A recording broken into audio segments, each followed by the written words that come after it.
todos os dias, em vários lugares, de muitas maneiras.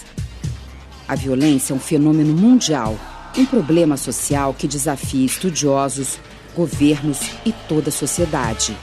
Mas afinal, o que é a violência?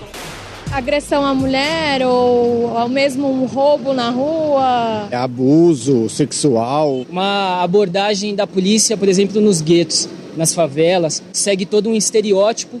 E aí uma abordagem violenta como essa, tanto física quanto racial.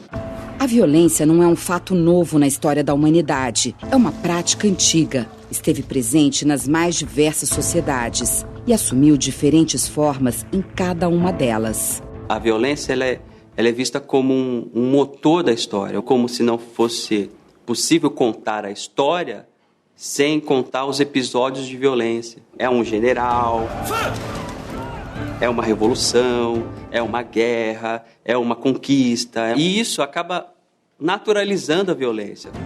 No Brasil, à época da escravidão, era comum açoitar os negros no tronco. Castigar os escravos era um direito de seus senhores reconhecido por lei. Havia capatazes nas fazendas que açoitavam os escravos. Qualquer movimento que parecesse uma rebelião ou uma contestação àquela ordem de trabalho imposta. O próprio escravo, ele era entendido como uma mercadoria, ele não era entendido como um ser humano. Se ele é uma mercadoria, eu posso fazer o que bem entender com ele. Essa é apenas uma das muitas práticas violentas que marcaram nossa história. Uma ideia naturalizada de que é tranquilo você agredir ou violentar uma pessoa para tentar atingir algum fim. A violência sempre causa algum dano a outro ser humano. Ela pode assumir várias faces e ser praticada de muitas formas. A violência física é fácil de ser reconhecida. Mas há outros tipos de violência que às vezes podem até passar despercebidos. Às vezes é um desrespeito com um ser humano, um senhor, uma senhora. No âmbito da violência simbólica, né, a chamada violência psicológica é uma delas. Abuso de autoridade, agressão verbal, abandono de incapaz, desprezo, indiferença. A pessoa vai se ficando cada vez mais introspectiva, né? Cada vez mais evita uma vida social. Certamente isso provoca um sofrimento e uma dor psíquica e psicológica que muitas vezes não é visível. As agressões cometidas dentro de casa, em geral contra crianças, idosos e mulheres, é uma das faces mais comuns da violência.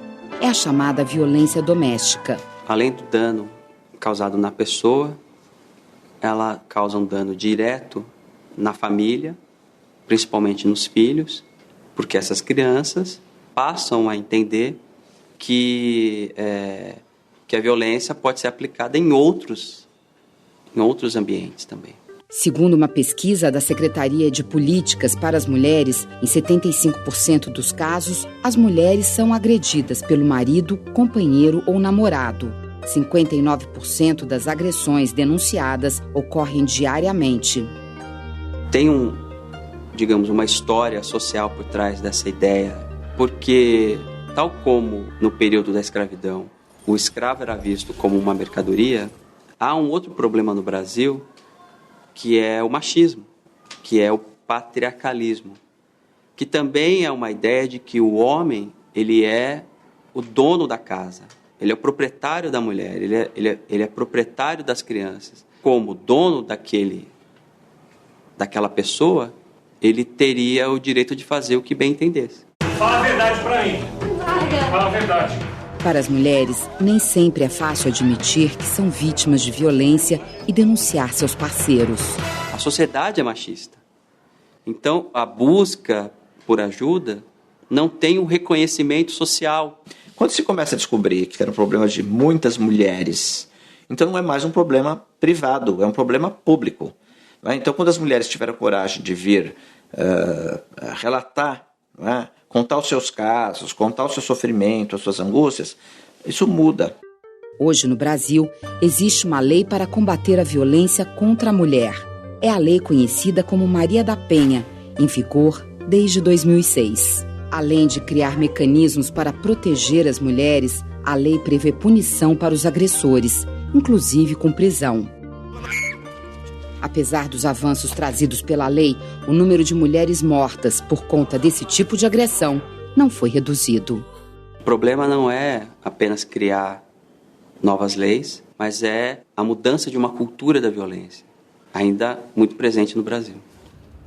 Não perceber o outro também é uma forma de violência. O sofrimento emocional de se sentir como quem não existe, não é? Ou não provoca reação nos outros, é uma coisa avassaladora. Durante 9 anos, uma vez por semana ao menos, Fernando atuou como gari na cidade universitária de São Paulo. Perto da faculdade onde estudava, não foi reconhecido pelos colegas, nem pelos professores. Primeira vez que eu falei com os garis sobre a minha sensação ruim de ter ficado, digamos, invisível diante dos meus colegas de faculdade, eles deram risada na minha cara. E eles olhavam para mim e diziam assim, você achou o quê? Que alguém ia te reconhecer com essa roupa? Eles nem olham na cara da gente. Não tem como saber quem é você. A experiência que fez parte de suas pesquisas de mestrado e doutorado virou livro e revelou que a violência pode ser muito silenciosa. Se eles existem e nós não enxergamos, o problema é nosso.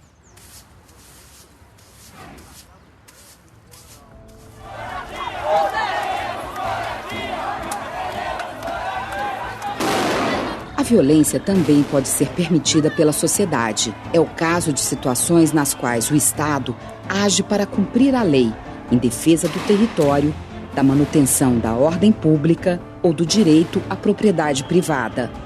Nesse caso, a violência é considerada legítima e o Estado é quem pode usá-la.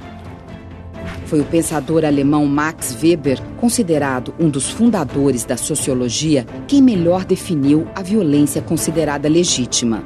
Para ele, o Estado é uma relação de homens dominando homens, mantida pela violência legítima, isto é, considerada como legítima. Weber ele estabelece que numa associação de qualquer pessoa, ela pode ser feita por livre e espontânea vontade ou com imposição e submissão. Em ambos os casos, na verdade, você pode observar uma relação de dominação, ou seja, uma parte da população, um grupo, domina o outro.